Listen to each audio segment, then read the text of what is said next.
Have you ever stopped to think about the language you speak? I mean, really think about it. What if it's more than just a bunch of words? What if it's actually the blueprint for your entire reality, shaping how you see the world from the moment you learn to talk? Well, today, we're diving into a mind-bending idea that suggests exactly that. So, here's the big question we're tackling.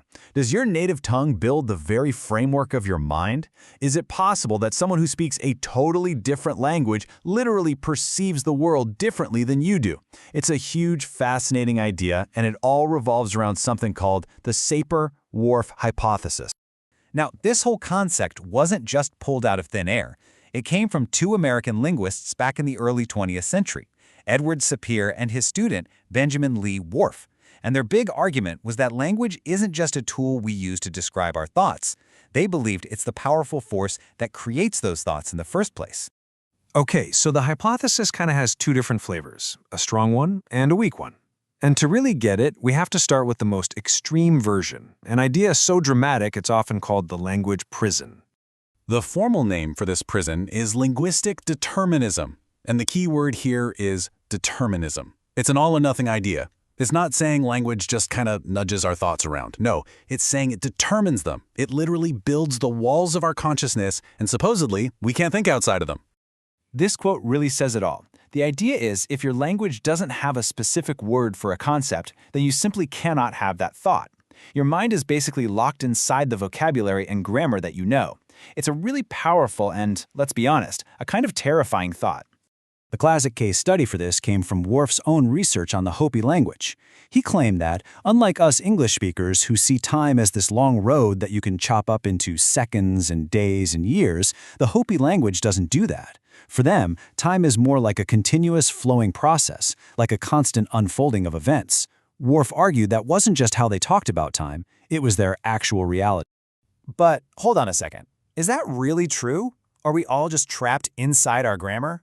As you might have already guessed, this whole language prison idea, well, it has some pretty serious flaws. Let's start knocking down those walls. Yeah, if you talk to most linguists today, they'll tell you pretty clearly that this strong prison version, linguistic determinism, is just way too extreme. It's a fascinating thought experiment for sure, but it just doesn't really hold up when you look at the evidence. And why does it fail? Well, for a few big reasons. First, just think about it. We don't only think in words, right? We think in images, in music, in emotions. Second, if the prison was real, how could we ever invent words for new things, like internet or selfie?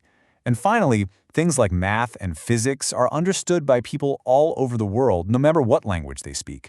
So those prison walls seem pretty flimsy after all. So, if language isn't a prison, then what is it? Well, this brings us to a much more subtle and much more widely accepted version of the theory. The real story isn't about a prison, it's about a much more gentle influence. And here's the crucial shift in thinking. We move away from linguistic determinism and toward linguistic relativity. Notice that tiny but all-important word change, from determines to influences. Language isn't a prison that traps you. It's more like a friendly guide that points your attention in certain directions. This is the modern view. Linguistic relativity suggests that the language you speak makes it easier or more natural for you to think in certain ways. It shapes your mental habits, kind of paving some roads in your mind so they're smoother and easier to travel down than others. Okay, that is enough theory for now. Let's see how this actually works. This is where it gets really, really cool, because we can see these subtle influences of language all around us in our everyday lives. Let's start with something we all see every day: color. In English, when you look at the sky or the deep ocean, you basically use one word to cover that whole range: blue. Simple enough, right? Well, if you speak Russian, it is not that simple. They don't have just one general word for blue. They have two completely separate common words: goluboy for light blue and sinye for dark blue. And for a Russian speaker, these aren't just different shades. They're as distinct as red and pink are for us. And here is where it gets absolutely fascinating. Scientists have actually done studies on this, and they've found that because Russian speakers have these two distinct categories hardwired into their language, they are measurably faster at telling the difference between a light blue and a dark blue square than English speakers are. Their language has literally trained their brain to see that distinction more quickly. How cool is that? Or how about this one? Grammatical gender. So in Spanish, the moon, la luna, is a feminine word, while the sun, el sol, is masculine. Now hop over to Germany and it's the exact opposite. Der Mond is masculine and die Sonne is feminine. And guess what happens? When you ask speakers to describe them, Spanish speakers often use words like beautiful or gentle for the feminine moon, while German speakers might describe their masculine moon as strong and bright. Their grammar is subtly shaping their imagination. This influence isn't just about things. Take something like politeness in Urdu. English speakers have one main word, you. That's it. But Urdu has at least 3 common forms, and each one signals a completely different level of respect and social standing. This means an Urdu speaker is constantly, almost subconsciously, calculating social hierarchy every single time they talk to someone, a whole mental process an English speaker just doesn't have to do. So, okay, these are really cool examples. But what's the big picture? Why does understanding this idea of linguistic relativity actually matter in the real world? It matters a whole lot, because it helps us understand those deep-seated cultural differences that can be so hard to put a figure on. It explains why a direct, word-for-word translation between 2 languages is often completely impossible.